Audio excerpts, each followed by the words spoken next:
All right, folks, welcome to our Introduction to Clean Coast Texas webinar. We're going to be kicking off in just a minute. And to give you a little context, I want to explain who I am. I'm Leah Cuddyback, and I work for the Meadows Center for Water and the Environment.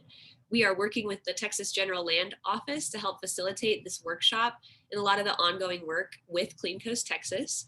So you'll be seeing me pop up throughout this morning's workshop to launch polls and read off some of the questions that have been submitted by our attendees, whether they were submitted today during the event or in advance of the event.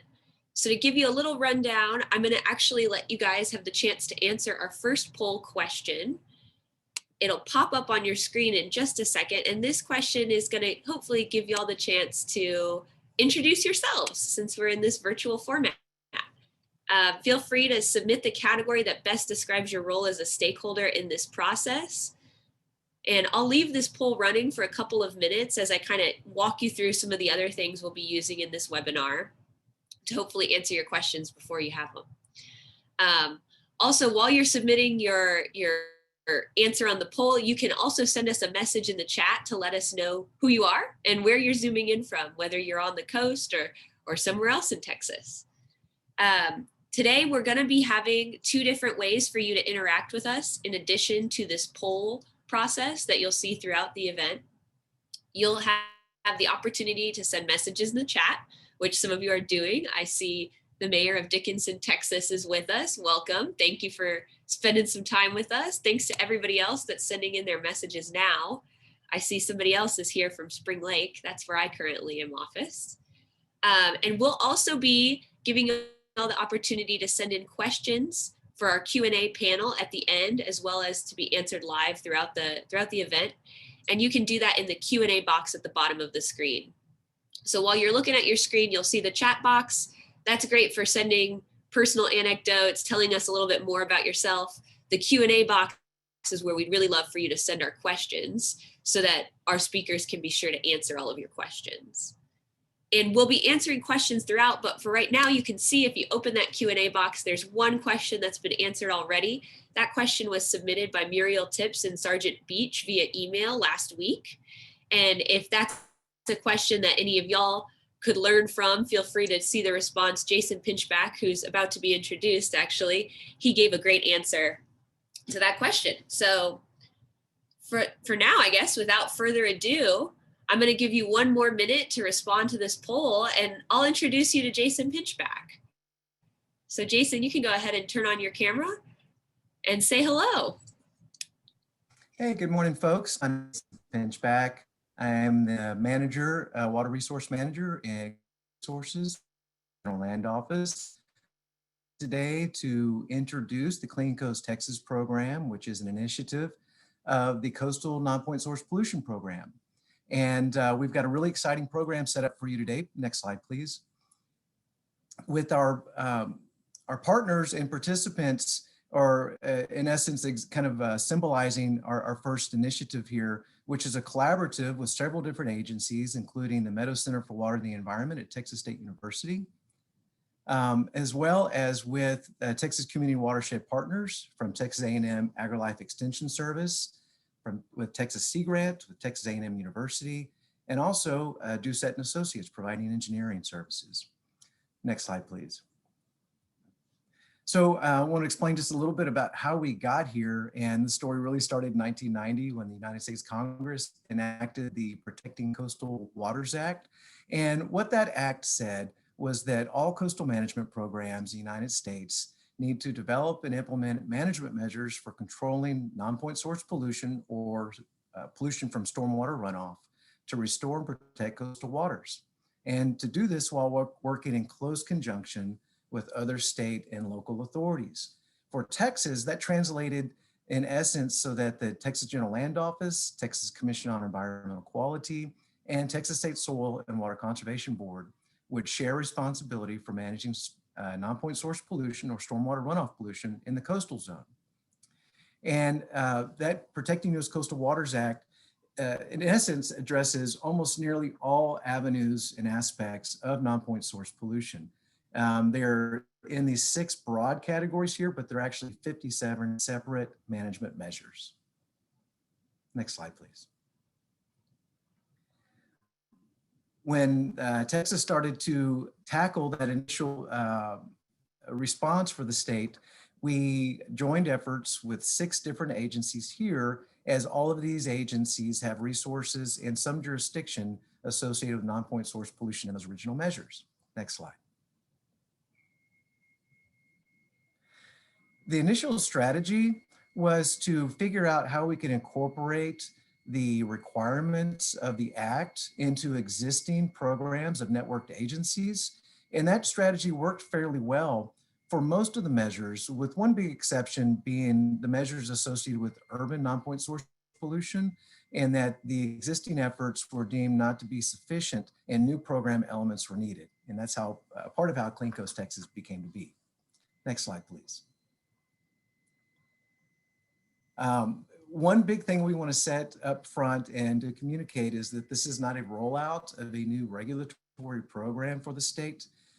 Quite to the contrary, we've taken a strategy to, in essence, utilize voluntary and incentive-based initiatives to deliver the required program elements. And a big piece of this comes through providing technical resources and planning tools. And so with these, we would like to support local decisions. We obviously want to improve coordination. We want to resolve problem areas and then work together to plan and seek funding for projects under a large mission of supporting sustainable stormwater management in coastal communities to improve water quality and flood management together. Next slide. So with that being said, looking at today's issues and in the near future, we understand that a significant factor that impacts water quality is population growth and the associated land use changes. So we see these numbers here provided by Texas Water Development Board on current and then future projections. Of course, we don't really need to see this data to understand that a lot of folks really are moving to the coastal zone. Next slide, please. And over time, how we interact in the coastal zone and with water resources has changed. And with those changes brings new impacts and new ways that our community needs to adapt to these changes. Next slide. Fortunately, Texas and the coastal zone is buffered by its primary land use in the coastal zone, which is predominantly grassland, shrub, pasture, cultivated crops, and barren land. And much of these undeveloped areas are providing valuable ecosystem services in mitigating current pollution loads to the point where we have decent water quality in the coastal zone at large and are not experiencing mass harmful algal blooms or hypoxic zones like they're seen in other parts of the Gulf. Next slide, please. As with pretty much any water quality initiative, we are not a go it alone effort here. We are nestled within the Coastal Resiliency Master Plan. Josh Oyer, the lead planner with that effort, will be speaking with us in a little bit. And we're also a program of the Coastal Management Program. Next slide, please.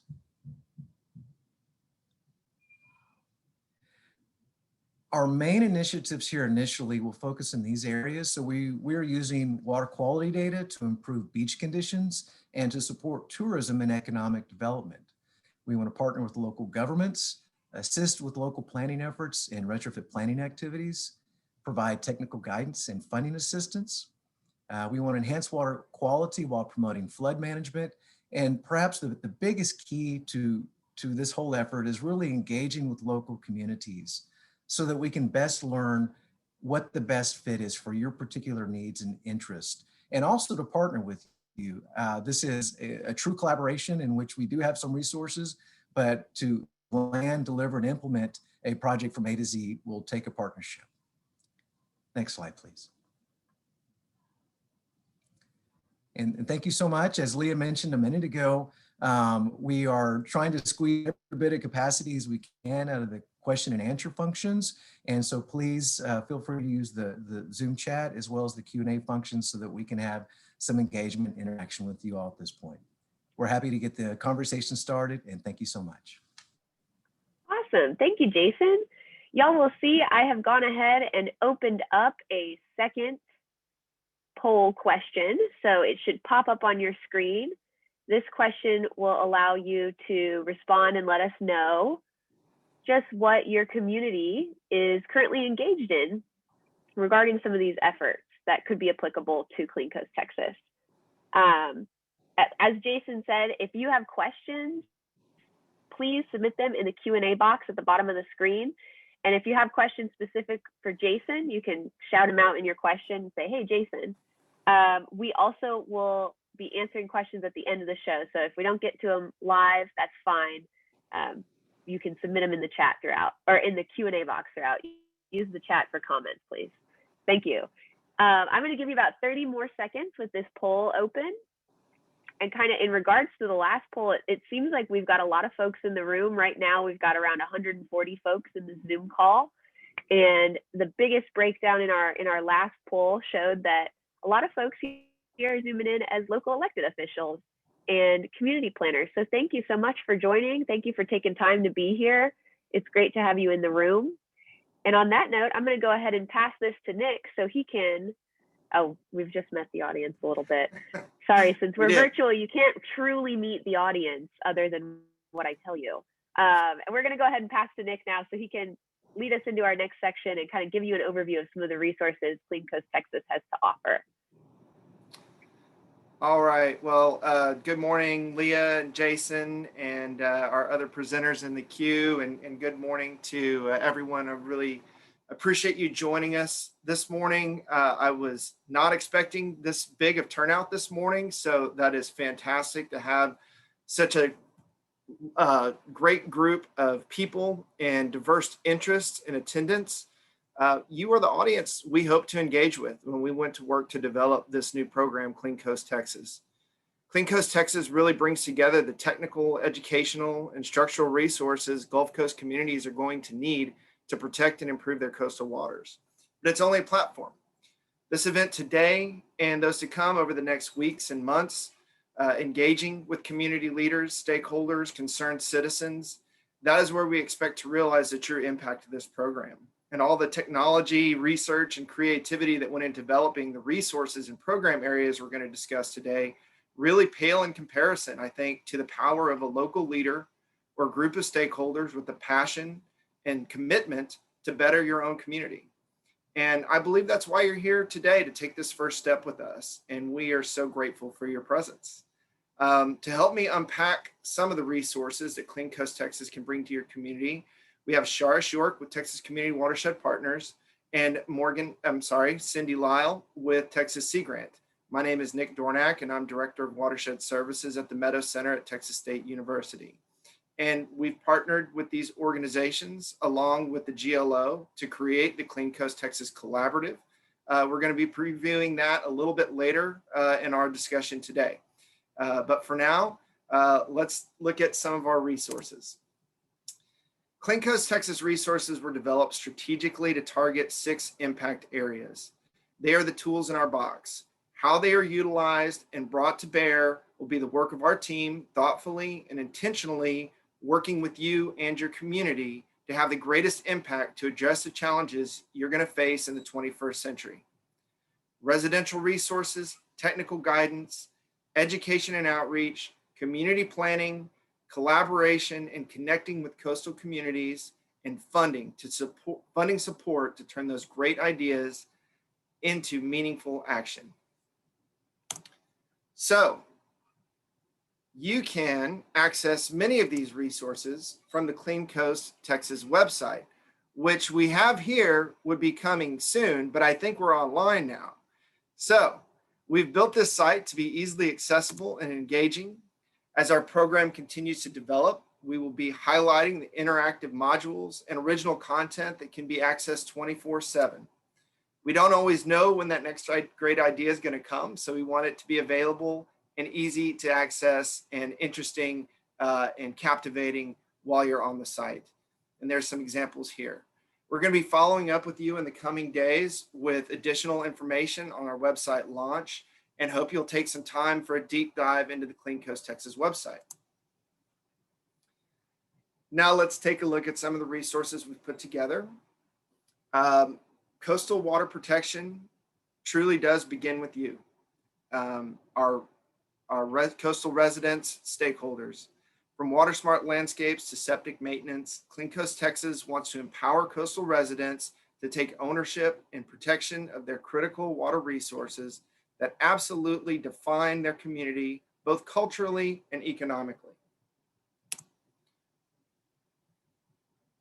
Well-informed city managers, county administrators, planners, and engineers are so critical to making the right decisions for stormwater management along the Texas coast. We know that. Technical guidance for these key decision makers and professionals is a keystone component of Clean Coast Texas. The Sustainable Stormwater Manual and other technical tools are designed with these professionals in mind. And given the interconnectedness of ecosystems, water quality health, coastal community economies, it is critical to understand how land development directly affects watershed function. To this end, Clean Coast Texas will be offering guidance for sustainable stormwater drainage, guidance on roads, highways, and bridges, ordinance development tools and resources, and technical modules. These resources will be supported by training workshops and direct assistance for community development code evaluations, revisions, project planning, and funding strategies for implementation. We want to bring it all to you so that your community can have these resources and understand how to use them. We want to help you navigate this process and navigate our programs. With direct engagement from our team and your community, the goal for Clean Coast Texas is to see the Sustainable Stormwater Manual adopted by communities up and down the Texas coast. We understand water quality throughout the Texas coastal zone varies widely, from pristine, high-quality waters to those that do not meet water quality standards established by TCEQ and others. More than 6 million people live in the 18 Texas coastal counties, and by 2050, the population in these counties is expected to increase tremendously. Future land development in urbanized and rural areas will continue to create challenges for maintaining and restoring water quality in Texas's coastal watersheds. However, sustainable stormwater management approaches can alleviate many of these challenges posed by development. It's our job working with you to find those resources and those pathways to healthier and more resilient coastal communities working together for a strong coastal economy supported by clean coastal waters. Finally, fostering collaborations that can offer the resources you need most for your community will enable those best fit practices that Jason talked about that are effective and attainable, whether that be ordinance development or assistance to develop funding strategies. We will partner with you to bring the best that Clean Coast Texas has to offer to your community. And I'm happy to introduce one of the best people Clean Coast Texas has to offer, Charis York with Texas Community Watershed Partners. So Charis, take it away. Thanks, Nick. I'm excited to tell you all a little bit about the Texas Community Watershed Partners and our programs that might fit with the needs of your community. So we are part of the Texas A&M University system, which has offices and programs throughout Texas. You might be familiar with 4-H or the Texas Master Naturalist or the Master Gardeners. All of those are part of the A&M AgriLife Extension Service, and so are we. Our office is based in Houston, and our focus is on water and watershed issues and hazards. So we work with communities all along the coast and across Texas as the opportunity arises. Nick, can you go to the next slide? You can see on the screen some of my colleagues, and I hope you've had the opportunity to meet and work with some of them. So we have two primary programs at TCWP. We have the Green Infrastructure Program, and those staff are on the right-hand side. And then we have our program planning team, and they're on the left. All of the work that we do is focused on working with communities and organizations to ask questions and to find solutions that meet your need. So next slide. First, we'll talk a little bit about GIFT, or Green Infrastructure for Texas. For this program, we look at green infrastructure practices across the landscape spectrum, from small or site-scale projects like rain gardens or swales or green roofs, up to mid-scale or community-level practices, things like constructed stormwater wetlands or green streets. all the way up to the landscape scale practices, things like the protection, preservation, and restoration of 100 acres, 500 acres, 1,000 acres, where those are possible. Now, it's really important to think about green infrastructure at every level to really understand how it can fit into your community and meet your goals. So there's not a one-size-fits-all approach to green infrastructure. You really have to work to understand, and what we try to do is to share the diversity of practices and how they function so that you can understand how they can work in your community. So what do we do? Well, we work directly with communities to plan workshops or presentations, to hold meetings, whatever we can do to help decision makers understand what green infrastructure is and how it can work. We also work with communities on demonstration projects. So getting actual practices on the ground, because what we found is once people can see things where they live, they can see these practices in their community, that they really start to envision how these can be part of the local infrastructure and the role that it can play for where they live. So finally, whenever possible, we work to collect data on these practices once they're on the ground to help understand how they're working, to make sure they're doing their job right, and to share that information with the community so they're continuing to make informed decisions and continuing to have the most recent data that they're working from. So in a quick nutshell, that is our GIFT program. Now I'm going to switch gears just a little bit and tell you about our planning program.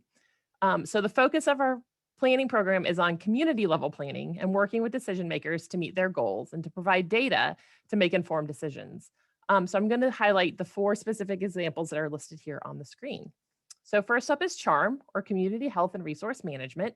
I'm sure some of you have probably been to a CHARM workshop in your county. We use maps and data for an interactive workshop focused on conversations about local issues and really bringing people around the table to talk about community needs and to use the data available to help inform those decisions and support those conversations. So the photo on this slide is from Hays County. We have had to make the switch recently to hosting virtual CHARM workshops, and we have a few of those coming up this spring, but hopefully we will get back to in-person CHARM workshops. The next 2 I want to actually talk about together, the community technical assistance and the project identification exercise. Both of these are types of ad hoc technical planning support that TCWP offers, typically for smaller communities. We work with these communities on a specific issue or even a vague set of issues and help them identify how we can provide support. So the only real criteria is that the assistance needs to have a hazards component to it, which can mean a lot of different things. So I'll give you a couple of examples of what we mean. So we worked with the city of Port Lavaca over several months to develop a new ordinance that incorporates higher development standards into their development code. So this involved a number of meetings to work through the process of what the city wanted and to help them actually write the ordinance. Another community that we worked with is Aransas Pass. In this case, TCWP staff helped develop a land disturbance permit to include protection for wetlands and sensitive habitats, as well as for higher development standards in high hazard areas. And we're continuing to work with them on another effort to write a mobile home park ordinance that includes a stormwater component. So those are just 2 quick examples to give you an idea of some of the technical assistance that we've been able to offer. Really, we can do just about anything from helping develop a comprehensive land use plan to facilitating just a couple of meetings to scope out projects for the community. And we do all of this at no cost to our community partners. So finally, I want to tell you about Citizen Planner. This is a training for local elected officials that is available online and also held in person whenever we can. So most people who run for office locally do so because they really care about their community and they're very knowledgeable about it. But once they're in office, they're asked to make a lot of tough decisions that are usually outside of their knowledge base. So you might have an accountant or a business owner who is now responsible for making planning decisions that will impact their community for years to come. So Citizen Planner is a course designed to give them a broad-based overview of the planning process with a focus on issues that are important to Texas. So we have a variety of instructors, from attorneys to professors to consultants from a variety of backgrounds who bring a wealth of knowledge to the course.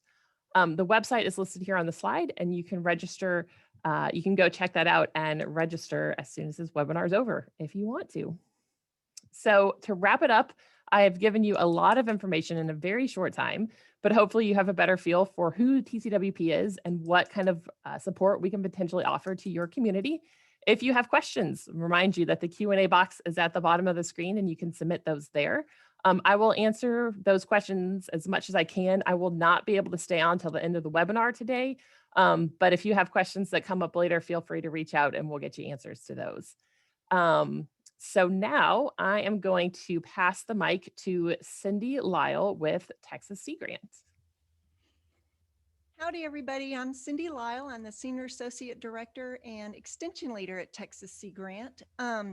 Morgan Ayers was going to present, but she was unable to attend this morning. So I'm filling in, and I have my co-pilot, Ashley Bennis, who is one of our planners, Texas Sea Grant community planners, assisting today. So she will be able to answer the technical details because that is her expertise.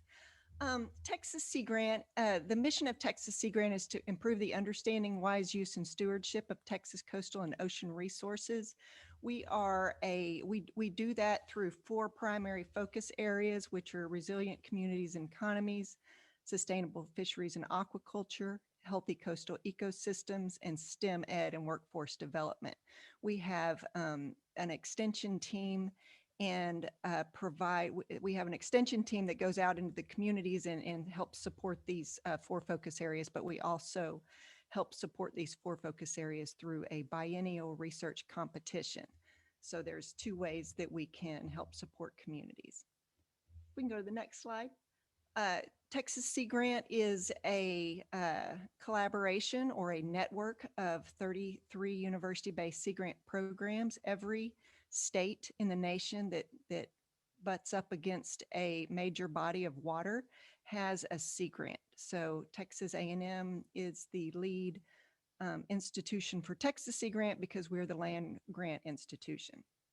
So this is our 50th year and we're celebrating that this year. So we've been around for a while.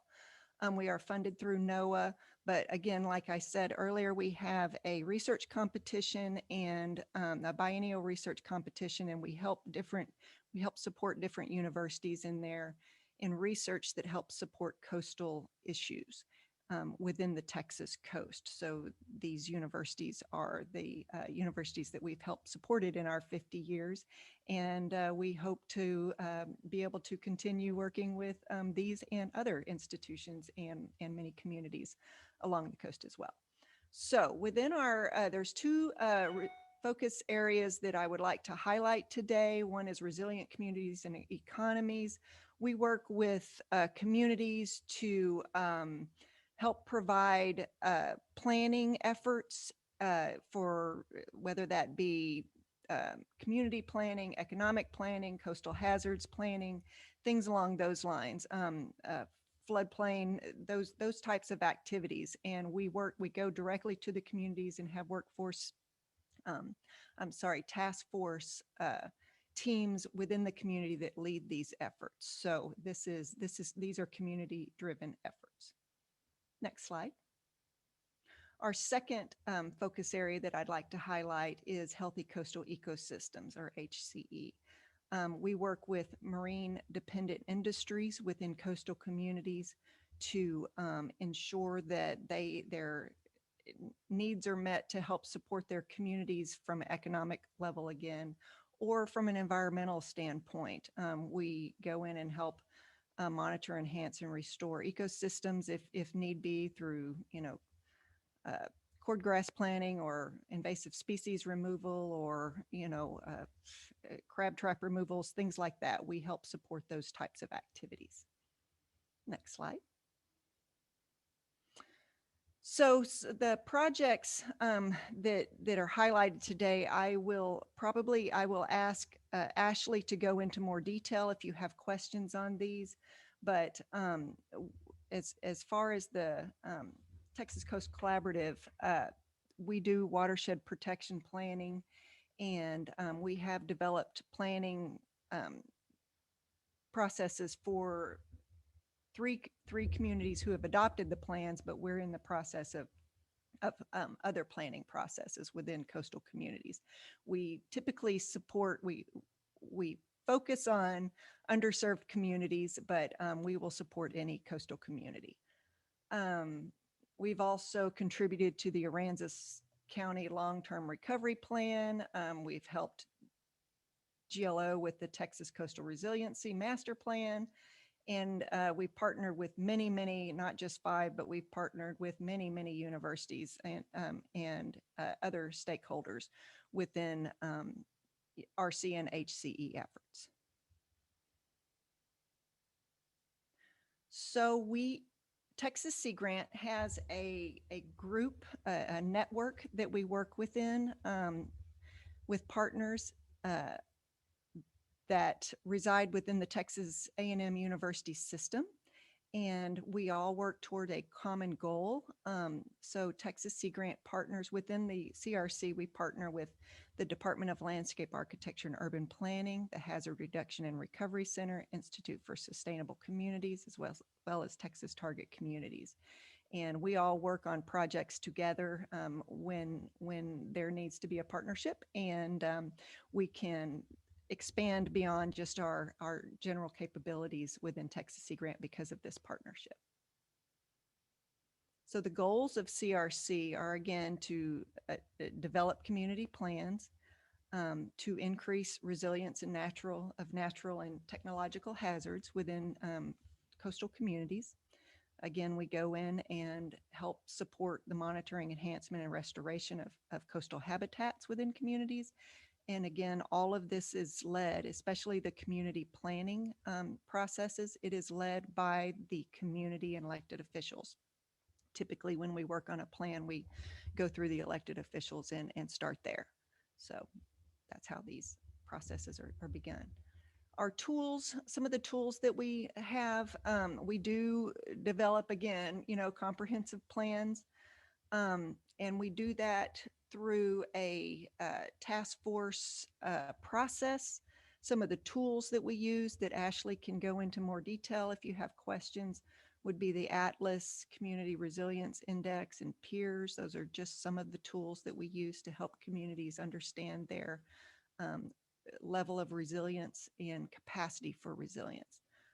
Some of the other things we can do is or ordinance development. We can assist within the planning process of that and provide guidance, as well as we actually go into communities post-disaster, post-hurricane disaster, or any other environmental disaster that affects the coastal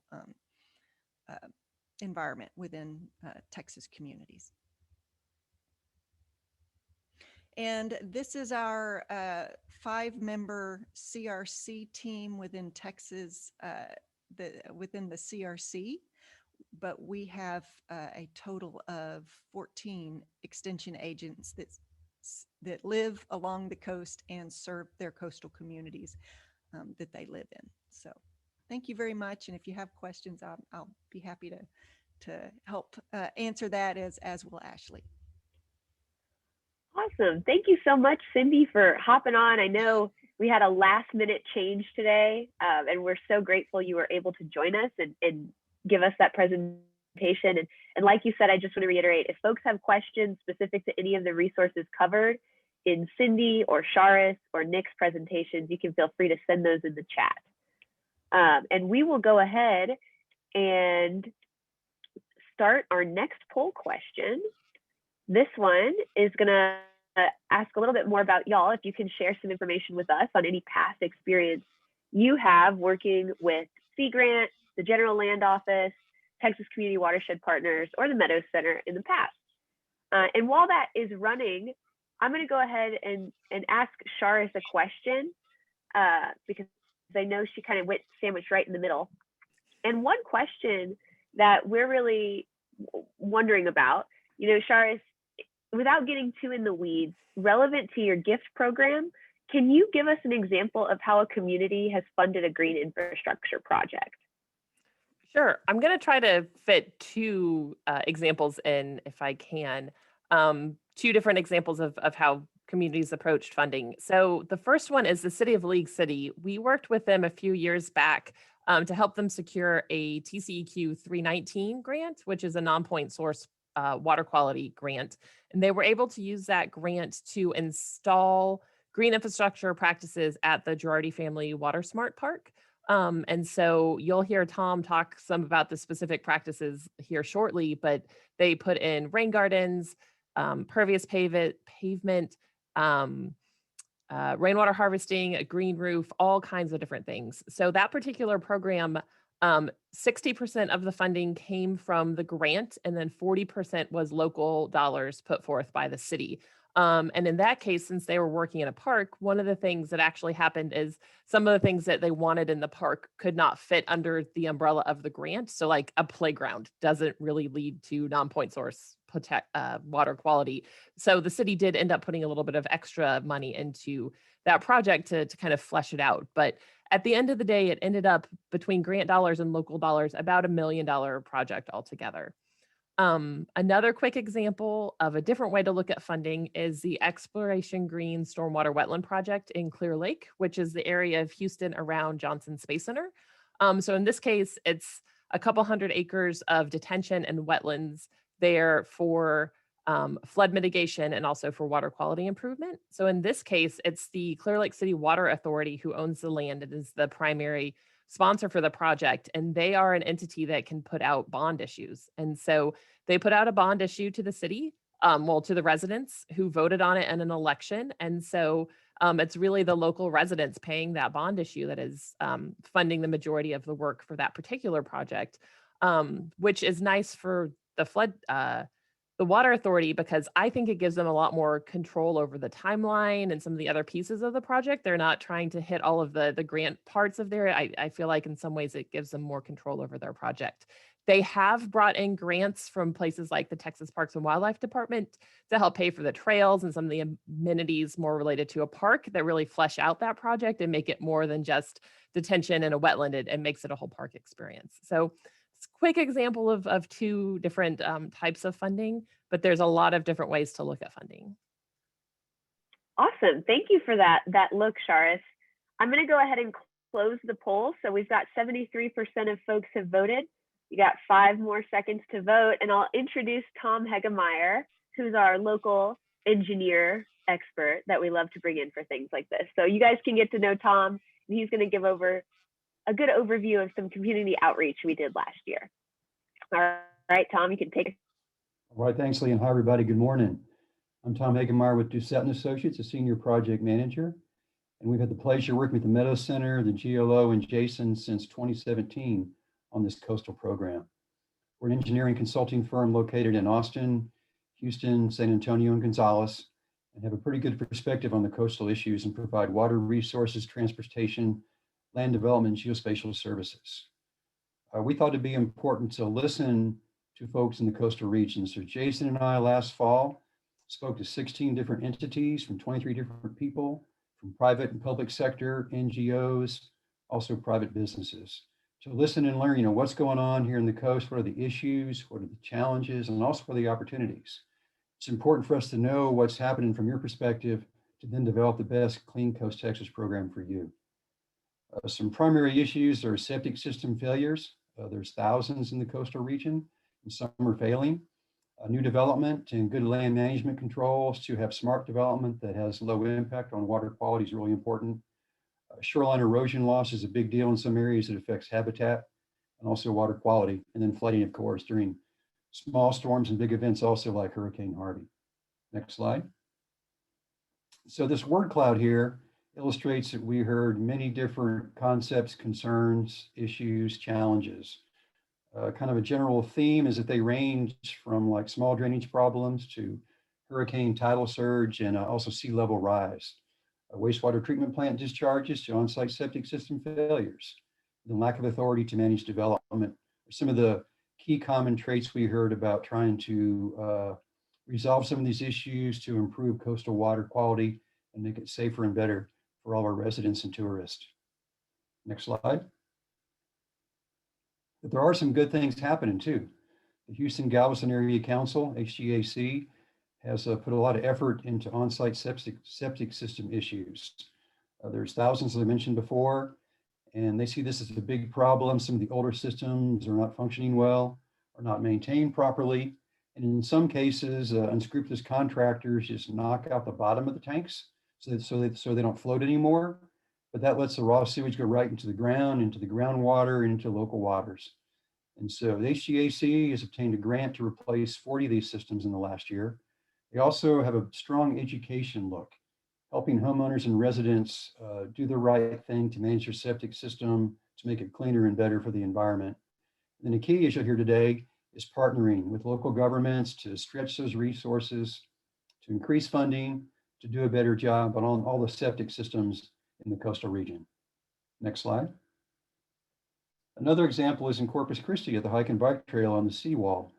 And you have hike and bikers, and sometimes the dogs, do their business, and it's not getting picked up in some cases. And so it can be a real mess. And the city's installed pet waste collection stations, also have turned to education. Again, let's see if we can, change behaviors and help people think about what their dog is doing and then picking up after them. Unfortunately, in some cases, the city staff has to collect that waste. It's just so large in scale, and that costs money and takes time. So we think education can be a valuable tool in changing behaviors and getting folks to clean up after their dog and keep the waters cleaner and safer and healthier. Next slide. Another example in Corpus, it's also common in many urbanized areas, is trash and litter. When it rains hard in these highly urbanized areas, you have all the trash gets mobilized, it flows down the gutter, into the storm drain inlet, down the storm drain, and then out to the bay.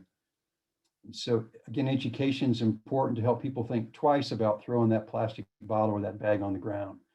The city's installed trash inlet filters to catch trash at the source. They also have at their 2 downtown pump stations some big trash racks.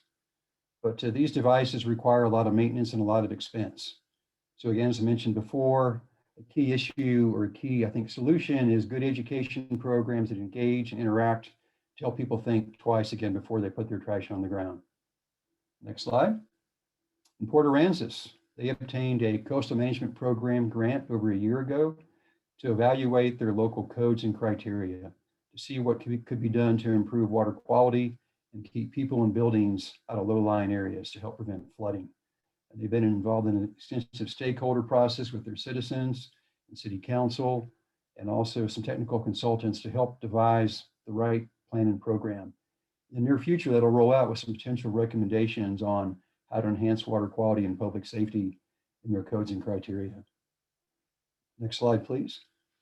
I think it's time for another poll question with Leah. So Leah, your show. It sure is. All right. Thanks, Tom, for giving us a rundown on some of the results of y'all's outreach last year. I have launched a poll now so that everybody in attendance can also voice some local water quality issues that affect their community.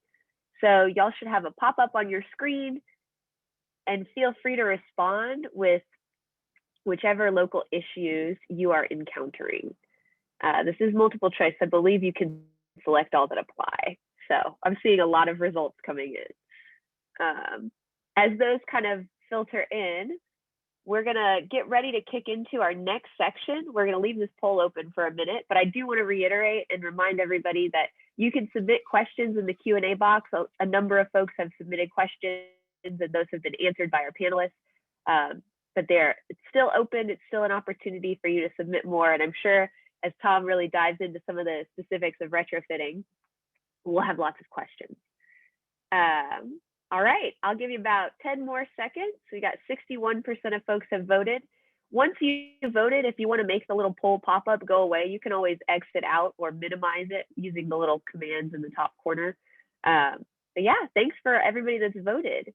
If you have something happening in your community that is not mentioned as a local issue, we'd love for you to share it in the chat. I see someone named Sarah Bernhardt has shared urban riparian bank erosion, which is definitely more specific than just coastal erosion. So thanks, folks. You can feel free to submit those in the chat. And I'm going to go ahead and close out that poll. And Tom, back to you. All right, thanks, Leah. And thanks, Sarah, for that question. You're right. It's not just along the shoreline, it's on the streams and also those areas as well. And so the program is looking beyond just the coastal shoreline, but also up into the street, up into the reaches and creeks that do feed the coastal waters. So yes, thank you for that point. Retrofit planning, and some folks mentioned earlier in the Q&A about getting the stormwater manual. Please send us your email address and we'll send that manual to you.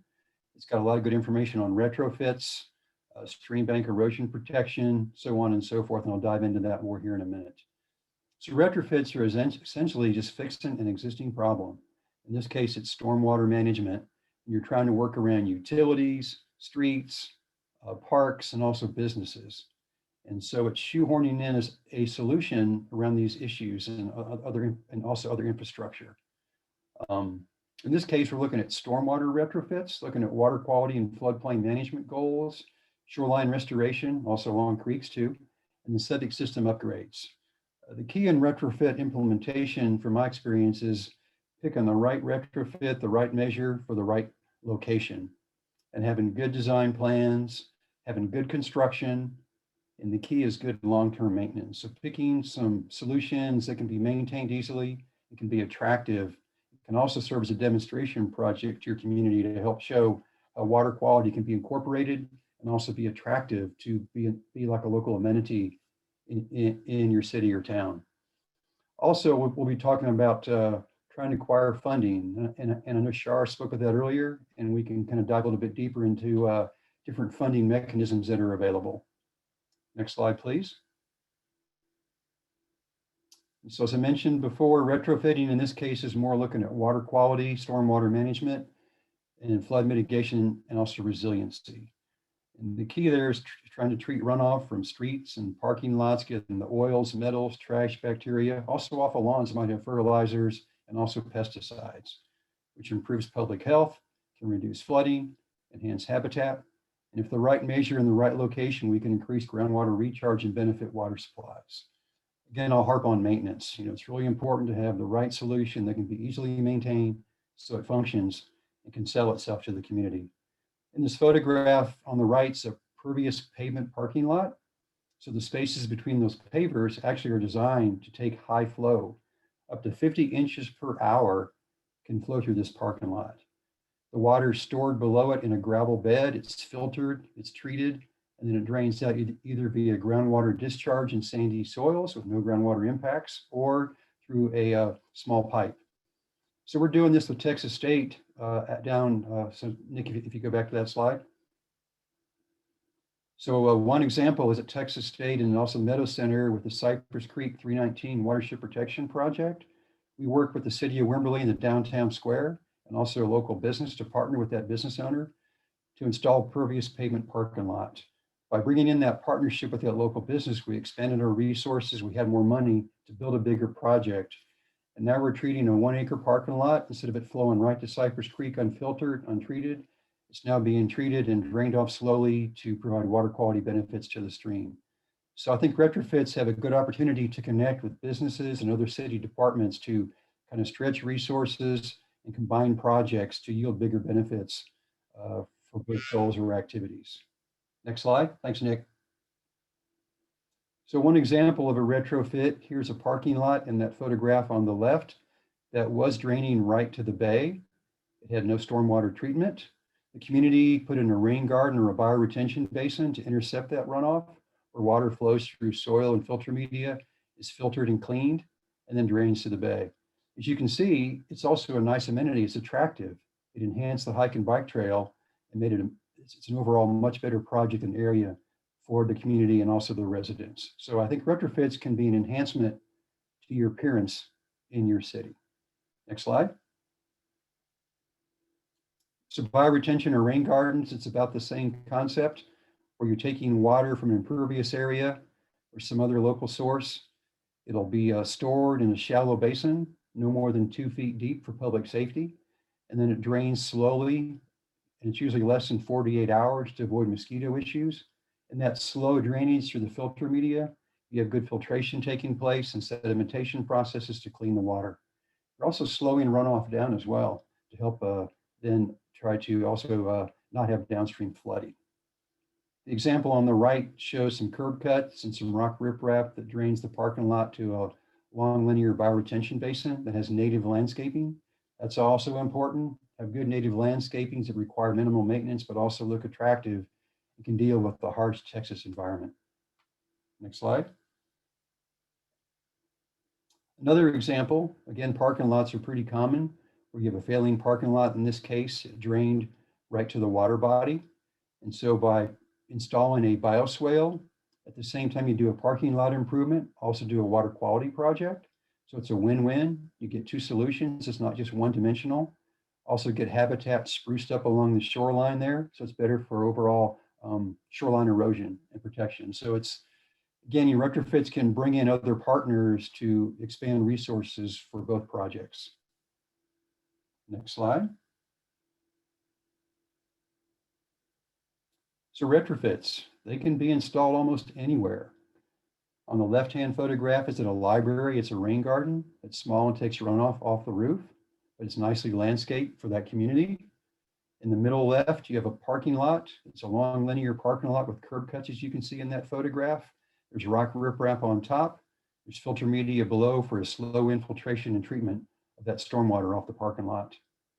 In the middle right, you've got a grassy swale and also some vegetated filter strips that take runoff from that park.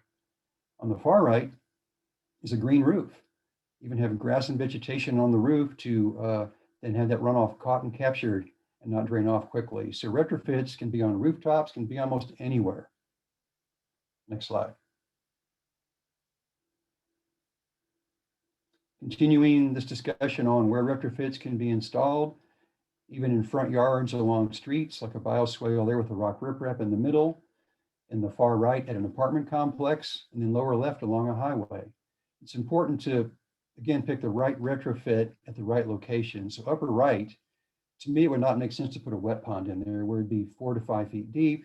It'd be narrow, it'd be hard to maintain. It could be dangerous for residents. And so by using a bioretention basin, infiltration component at the end, it's easily mowed and maintained. It's a nice recreational area for the residents. And so it's thinking through what works and is also what best for that site to get the most performance, and long-term maintenance challenges are then minimized. Next slide. Retrofits can be also installed in highly urbanized areas. In this rainwater harvesting tank on the upper left, it's being used to also irrigate landscaping. We did a project with the Meadow Center down in Wimberley again, where we used rainwater harvesting with a local golf course, part of the 319 grant project, to catch runoff off their golf cart barn. So they were cleaning their golf carts with some groundwater. It's hard water, it's calcium laden, so it wasn't the best water to clean the golf carts. Now they use fresh rainwater that's clean and pure to then clean their golf carts and no longer draw water from the aquifer. That's a sole source for the community. So who would think that a retrofit could help clean golf carts? The possibilities are endless when you do these retrofits. In the middle is another permeable pavement parking lot.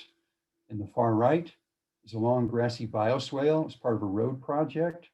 Instead of storm drains and curb and gutter that speed the runoff off, in this case, it's being caught, captured, filtered, and also managed at a much slower rate to also reduce downstream flooding.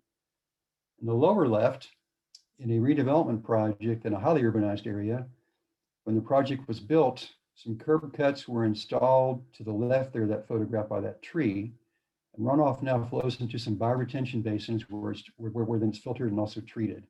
So again, you can also put these retrofits in tight areas, make it a landscape amenity. In this case, it's also relatively new. So in a couple of years when the landscape is mature, it'll be green and also very showy. You probably wouldn't even know it's a stormwater basin. Next slide, please. With new development and in greenfields, you often have more room to put in bigger basins like wet ponds or wetland basins. In these cases, you can also stack stormwater detention on top and do a good job of water quality and detention all in one location. Plus provide habitat type enhancements. It can also be an amenity for the community. It can add value to those properties that are near that lake. Upper right's an extended detention basin. Also, it's relatively new, so vegetation is pretty immature, but in a few years it'll be very green and showy, and I think it'll be very attractive for that community. Lower left at a park, it's a detention basin that was installed that can be a play area. In Austin, in our land development projects, we often put in soccer fields and baseball fields that even have backstops. So we want these detention ponds and larger basins to be recreational amenities so they can be used year round, not just for infrequent storm events. So again, it's having that multi-objective purpose to get year-round benefits are key, and getting good value for all the residents, and then also the waters that drain from it. Next slide, please. So buffer zones, not really a retrofit, more of a planning tool in the development process, but a buffer zone is a setback from the shoreline or from the creek center line, an area that's not developed, it's not disturbed, it's kept natural. To let nature do its work, to slow water down, to soak it in, to infiltrate it, to spread it around. So buffer zones can prevent the situation here that we see in the photograph. On the left was a natural creek up north of San Antonio. On the right was the concrete channel constructed by the developer about 5 years ago or so. It's like a 4-lane freeway where that water is just sped up and accelerated on the downstream residents. In this concrete channel, you've got no detention taking place, no water quality, no habitat. It could be a good skateboard park one day, but that's why buffer zones are so valuable in preventing this type of activity from taking place, to let nature do the work that it can to improve water quality and slow down floods. Next slide. Some examples of retrofits in the coastal region. Port Aransas here recently did a parking lot improvement at their marina. They also installed filter strips and permeable pavements to manage water quality and stormwater at that site to keep that marina more clean. Again, it's a win-win, looking at not just a parking lot, but connecting with other departments, thinking about how we can improve projects and their overall benefits at large. It can bring more dollars to the table for both entities as well. Next slide, please.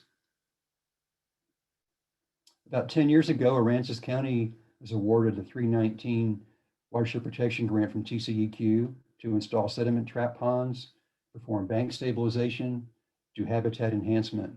They've also installed some great signs in the neighborhoods that tell people why these projects are being built and also what they do, and helping them to change behaviors going forward down the road. In this case, you see on the far left was a sandy soil, drain right to the waterway, and there's no real water quality or habitat benefits. Through the project, they did some slope type stability. They laid the slopes back, put in some good vegetation, and now it's a nice green, well-vegetated stream that has good habitat and also water quality benefits.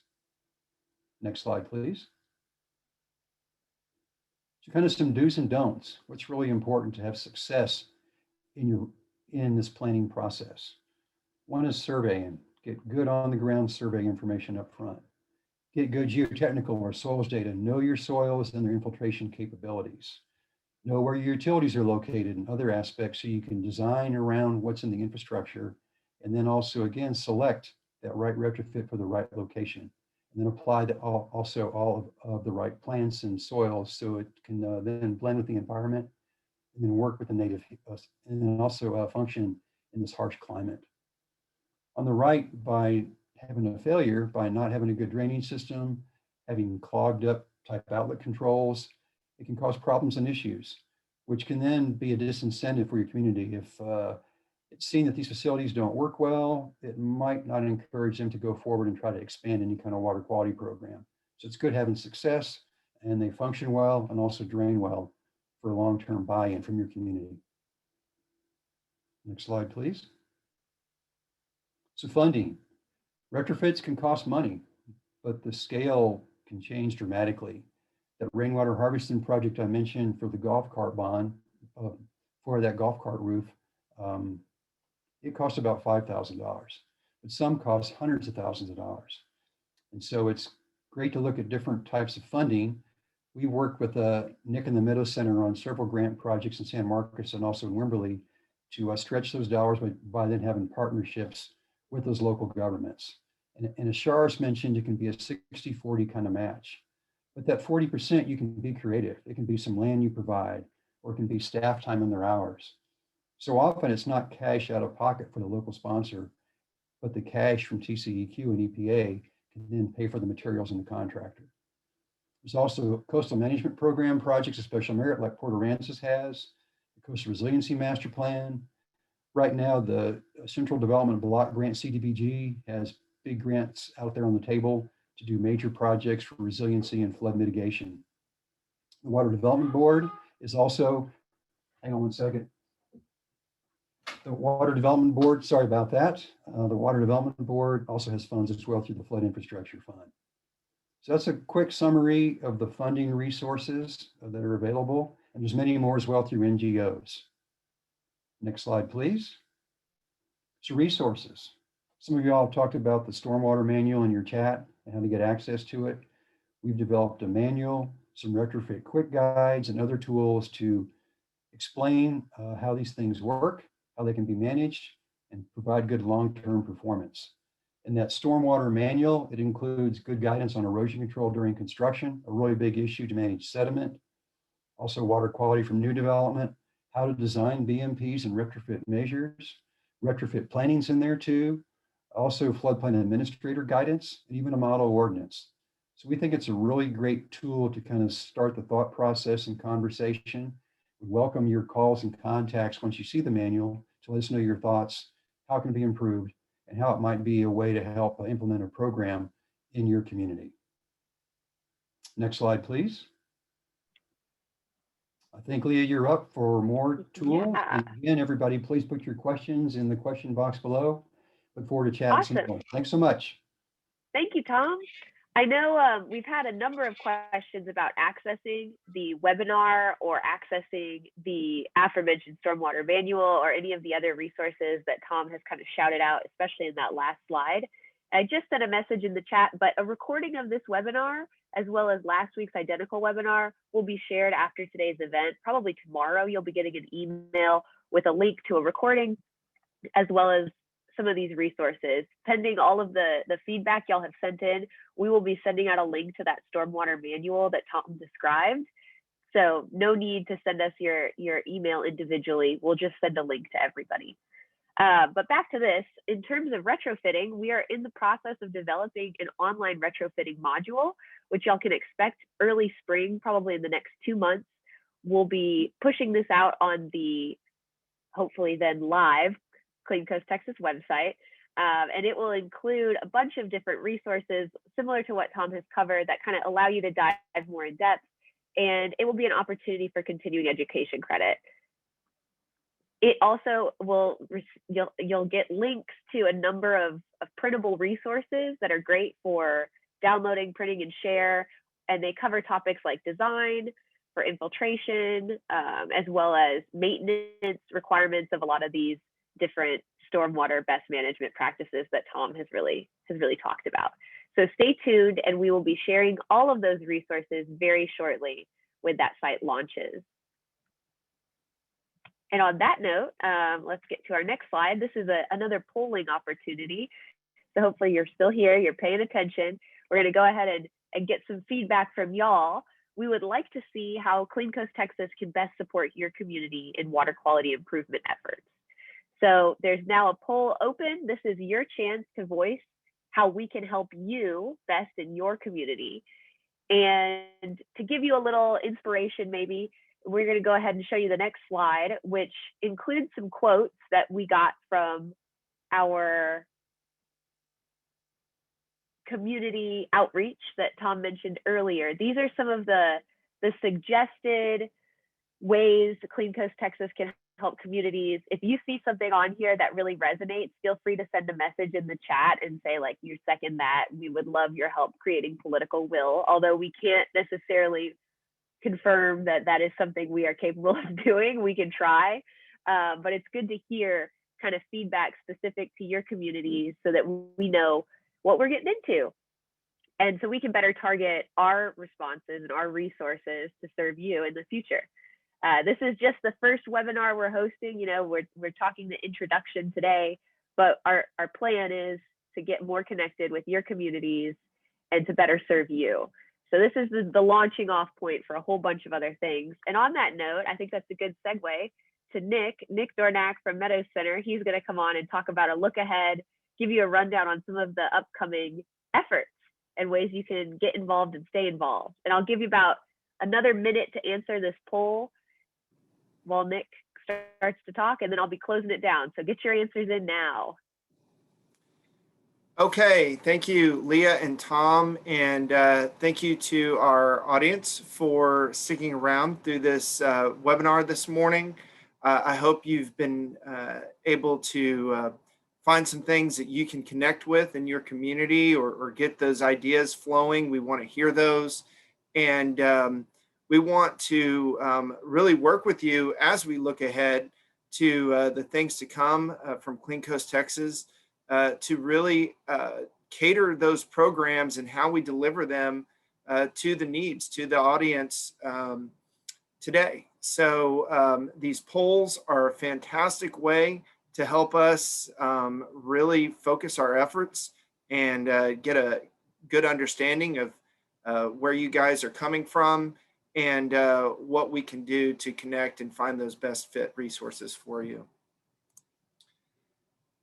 I mentioned the Clean Coast Texas Collaborative, and you heard from a number of our partners today with Texas Sea Grant, Texas Community Watershed Partners, Doucette, GLO.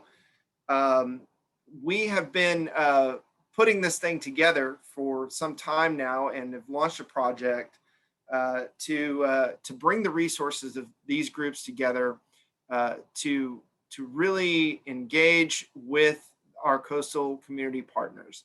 This is the next step, is engaging with you.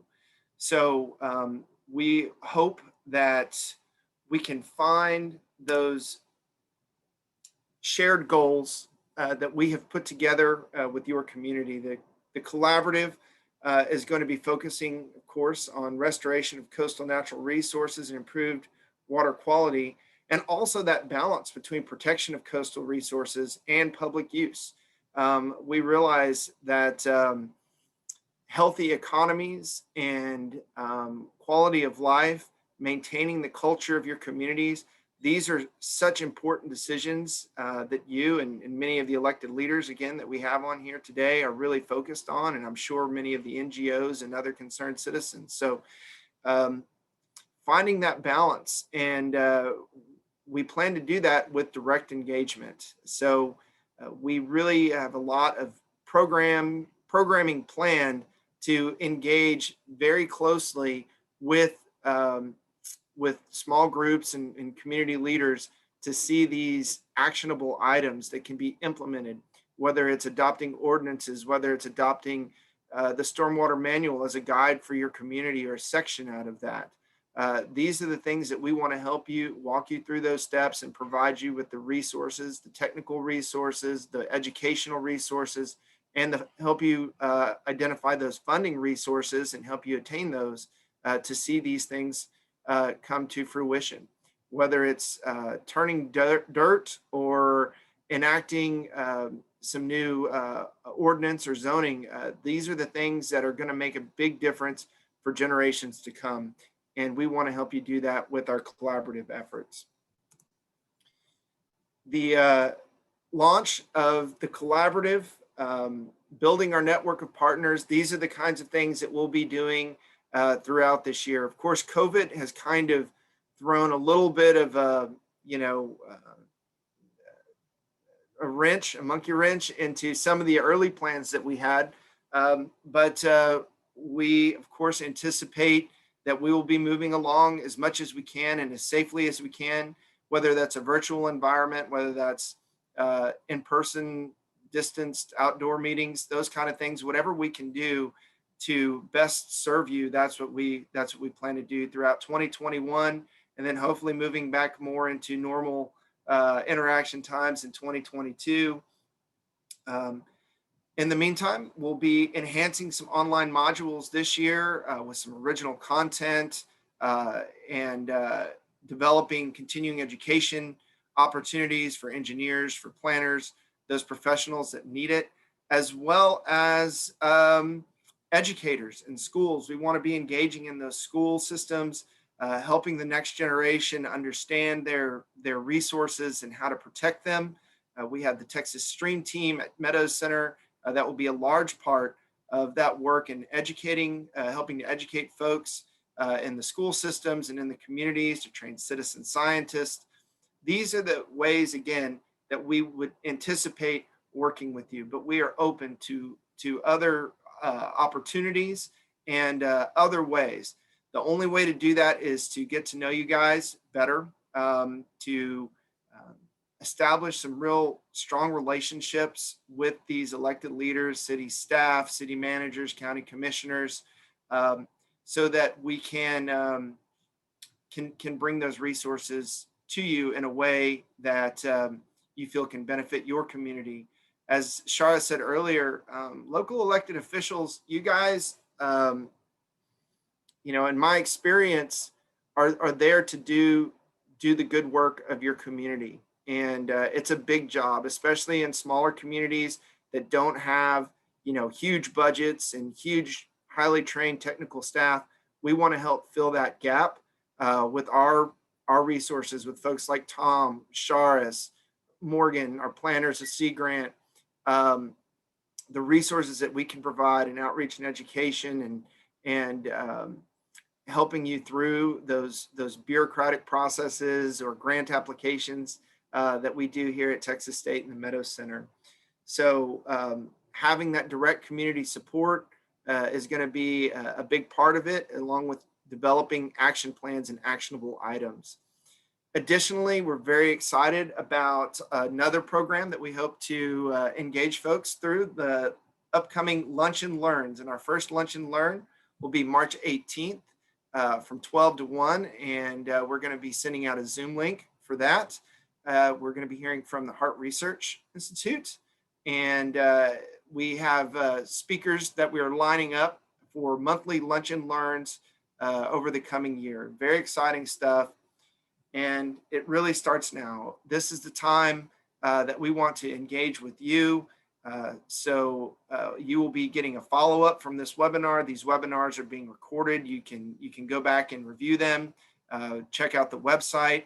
We'll be doing some outreach to communities up and down the coast to find out some target communities that we can really get to work with. We're hoping to find 3 to 4 target communities to really focus a lot of efforts and bring all of these tools that we've talked about today to you to bear. I think it is a very mutually beneficial program, and I can't thank you enough for your attendance today and your interest in this program.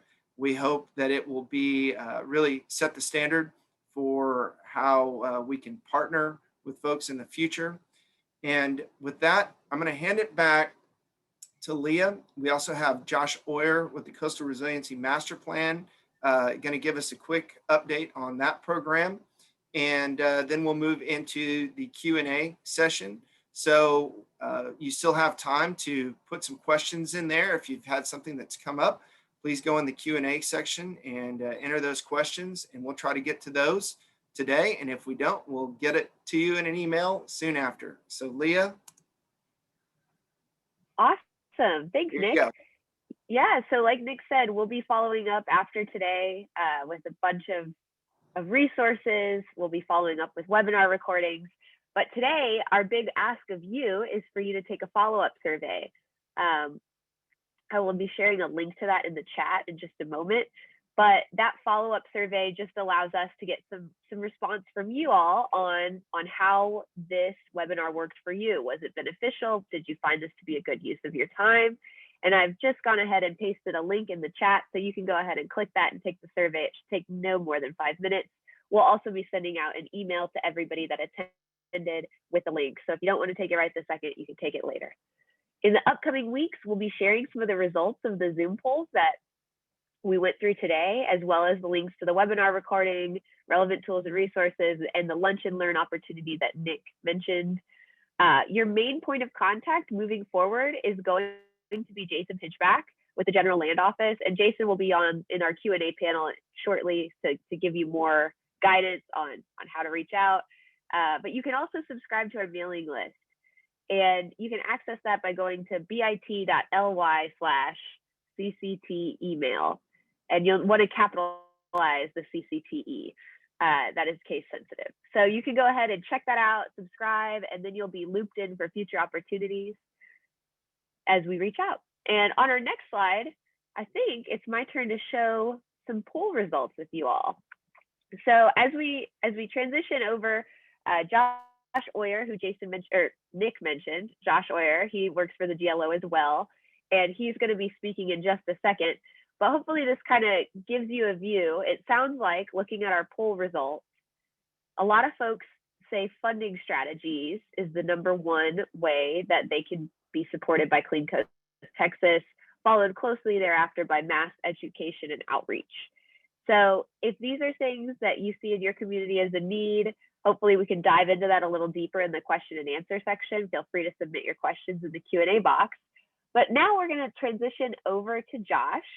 And Josh is going to give us a bit of an idea of how this applies to the bigger picture of the Coastal Resiliency Master Plan. All right, Josh, take it away.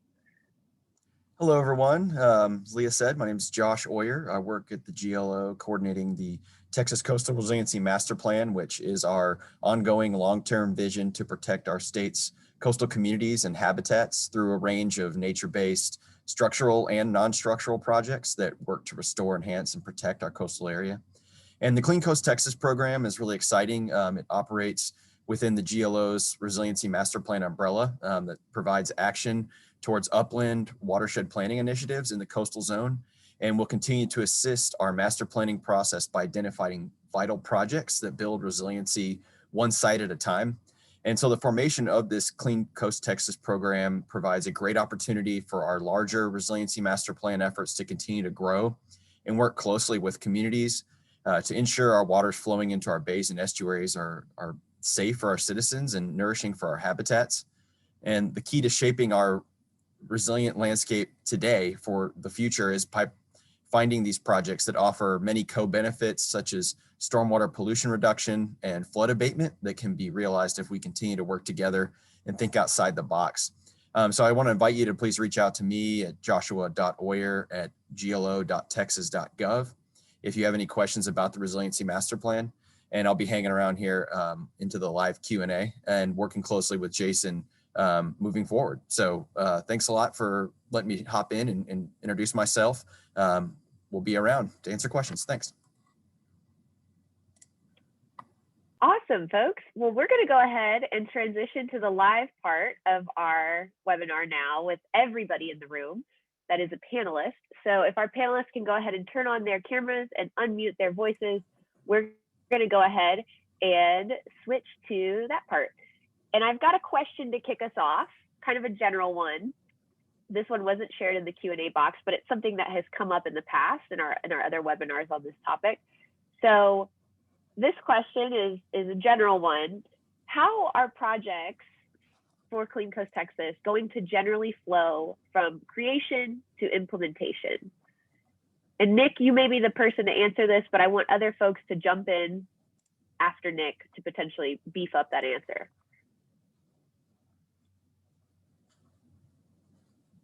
Leah, I was playing with the screens. The trend. Can you repeat that part? That from creation to implementation. Yeah. So this question is just a general overview. How are projects for Clean Coast Texas going to flow from creation to implementation? Sure.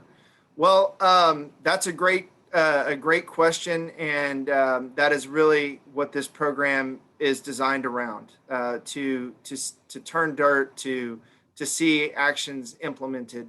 And really the way that we hope to do that is by developing those relationships with our coastal partners. So the folks that are here on the webinar today that we'll be reaching out with, and others over the coming weeks and months to set up some additional introductory meetings. If there's a workshop opportunity where we can provide those resources, but giving you guys a point of contact for our program is where we want to start. We want to then sit down with your community with this is going to happen in city council chambers, in commissioners' courts, in coffee shops, wherever it needs to take place and take shape to get those actions going. This is what we've done at the Meadows Center through our applied projects, and matching up those ideas with the capable people in this program. We have funding for the resources to see this happen, and then helping you develop a funding strategy. We actually have in our work plan to engage with one community this year specifically to go deep dive into strategic funding with that community. So if this is something that you see as an opportunity, we are going to be finding those partners that are most likely to succeed, most likely to follow through and engage with. So that's what the phase that we're in right now is, engaging with those partners, finding the communities where we want to focus. And really, we want to see some early wins for the coastal community and for this program in 2021. So we've got great resources. Doucette is going to be able to provide some design plans with their team of engineers. We'll have Sea Grant and community partners engaging with planning efforts and tabletop exercises or virtual tabletop exercises for your community to help you identify those best projects and the best fit for your communities.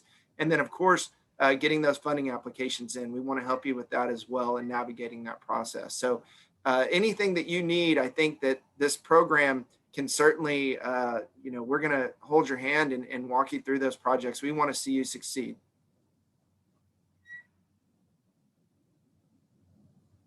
Awesome. Jason, did you have anything to add to that? Well, sure. And thank you, Nick, for that good answer there.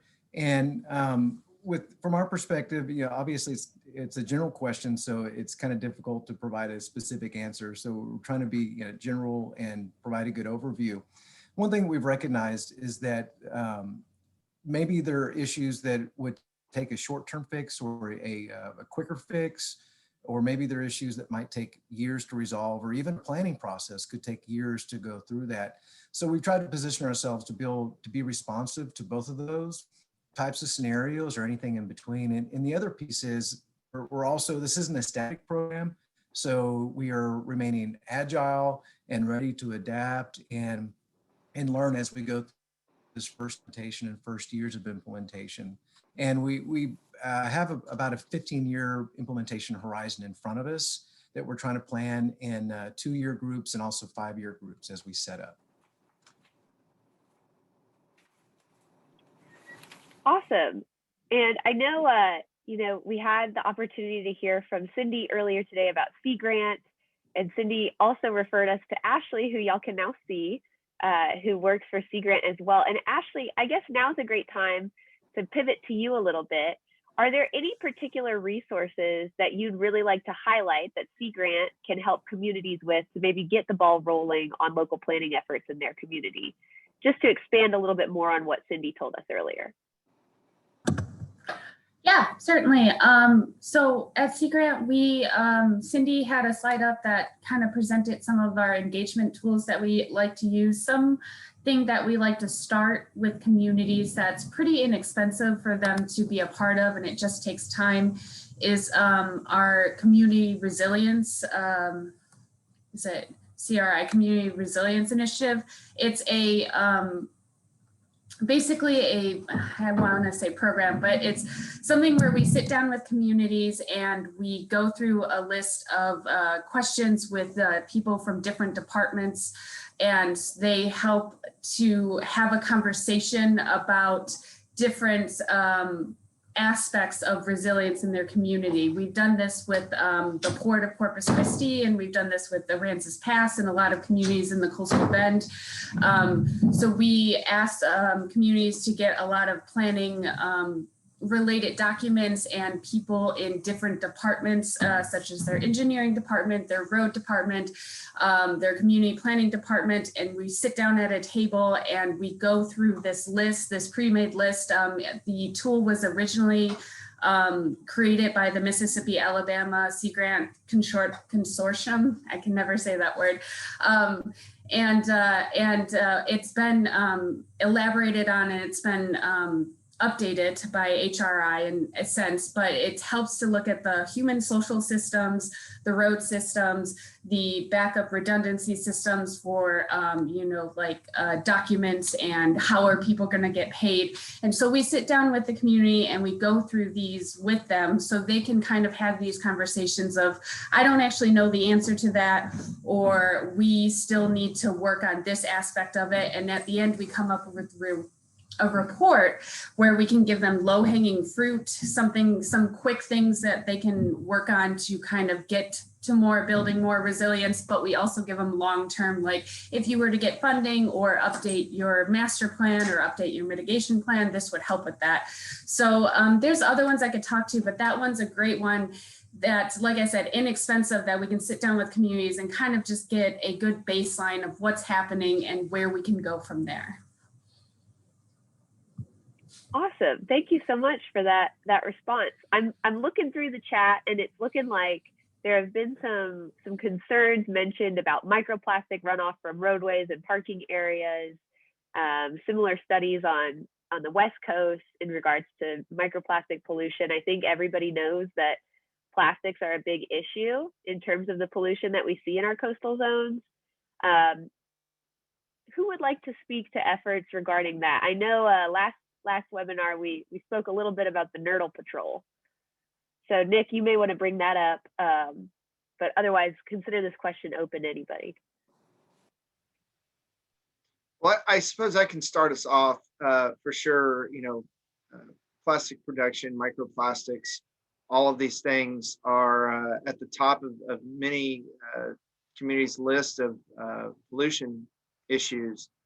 So certainly the army of citizen scientists that Texas Stream Team can provide can help shine the light on the problem, and then we can work with that data that is collected on that, both through Texas Stream Team, through the Clean Rivers program. We have many partners with other regulatory entities at TCEQ to help get those issues cleaned up or addressed, get funding for those types of things. That certainly falls under the category oftentimes of non-point source pollution, which is what this program is really designed to address. But we want to connect communities with the right agencies, with the right people, with the right resources to address those problems, and microplastics are a big one. So again, we hope again that we're going to be developing the relationships with your communities that you can call us and we can help you respond with the right people. We want to be connectors with this program, and that is certainly something that this is designed to do and address. So if anybody else wants to follow up, that's totally fine. This is Tom, and I'll jump in here for a second as well. And I think you're right, Nick, it covers all those bases. It'll probably take some retrofits in downtown areas, curb inlets, things like that to help catch trash at the source. And education is so important, like Ashley talked about, and programs that work with restaurants and businesses and tourists, let them know as well about the problem. And so it's a multi-pronged effort with many different facets to talk to different people's organizations. It's a challenge, but it's going to require, I think, all those resources to try to fix this problem. And it's not going to go away. It's not something that's static. Like Jason said, it's going to be an ongoing problem for years and years to come, unfortunately. Definitely. Well, thank you for that feedback. I see we've got a lot of great people in the attendee side of this room as well. So while you can't see them, Christian Rhines with the Galveston Bay and Estuary program shared a message about 2 programs that they are in the works on regarding microplastics in Galveston Bay. That's another great thing to mention. Kind of pivoting from microplastics, I want to cover something that came up at last week's webinar, which regarded water quality issues, not necessarily relevant to plastics, but relevant to bacteria count. And Jason, you and I talked about this at length last week, but the question that we received was how we are isolating and fixing some of those sources of contamination. And I think it's worth mentioning a little bit about Beach Watch and what y'all are doing and how that ties into our upcoming lunch and learn opportunity. So Jason, you want to answer that one? Sure, thank you, Leah. Wow, when it comes to bacteria, it's such a complex issue. Problems associated with elevated bacteria are pretty prolific here in Texas as well. The different agencies working together and the NGOs have been tackling bacteria issues for years, and literally millions of dollars have been spent on this, and it's certainly really important to our coastal area. For those of you familiar with the Beach Watch program, the main point of that program is to collect data and to share the results of that information with the general public in as near real time as we possibly can, so that the patron of the beach is informed about potential health risks or concerns associated with visiting a particular location. This program has been in operation for about 18 years and samples virtually weekly year-round, with the exception of a couple of off-season months, at 164 monitoring locations. So the primary point of that program is to share that information in a very timely manner with the patron. However, over the years, we've built a virtual treasure chest of information with all of that data. And so what we've been doing here over this last year is analyzing that information in partnership with Texas A&M University and HRI Heart Research Institute, so that we can better understand and characterize some of the long and short-term trends of that bacteria data, which provides a whole different picture than the primary mission of the program. So with that information, we are trying to understand, are particular areas maybe more susceptible to stormwater runoff, and so we see the influences in our data over time. Perhaps there are areas that see high bacteria issues during dry weather. And so each area, each site is so unique, and so we're working to unpack and to illustrate the data for local jurisdictions. And so with that analysis, the primary authors with Nicole Powers and Jeff Turner from Texas A&M University at the next Lunch and Learn in March will be unpacking that study and providing information and insights. And perhaps what's just as exciting as that information, it's an 11-year study looking at around 80,000 monitoring events. Perhaps what's just as exciting as that is how we want to pivot and use that information to do a deep each community, going from a coastwide perspective to perhaps an island or a regional specific area, so that we can then feed that information to the local jurisdictions and also to this team here to see if there are opportunities to capitalize on that. Awesome. Thank you, Jason. Well, we are at time now. It's 11:31. So on that note, we're going to stop the live portion of this. We want to be respectful of the time that folks have budgeted for the day. We will remain on the line. Nick is going to leave our contact information up in a slide, but our panelists will have their cameras off, and y'all can go ahead and reach out to us in the Q&A box with any final questions. We'll be ending up this Zoom call right about 11:45, so that gives folks another 15 minutes to kind of send in last questions. Jason, do you want to kind of wrap us up here? Thank you, Leah. Just like to say thank you to the planning team working to perform this particular webinar here with Meadows Center for Water and the Environment, Texas Sea Grant, and Texas Community Watershed Partners. I'd like to call out the Meadows Center and Tom with Tom Hagemeyer, Doucette & Associates, for helping us in this last 3 years, specifically getting us through the approval process. Your help has been huge. I cannot follow up any further as well to also share that TCEQ's efforts here these last several years have been very helpful getting us to the finish line on this whole entire process with EPA and NOAA. With that being said, what y'all heard from us today is we want to hear from you. We want to figure out how we can best fit for your potential local needs. I think we've settled that and put a bold and underline on that statement right there. So let the conversation begin. Thank you so much. Thanks all. And on that note, our panelists are going to go ahead and turn off their cameras. We'll still be here to answer your questions submitted in the Q&A until 11:45. Otherwise, thanks for tuning in. Have a great rest of your day.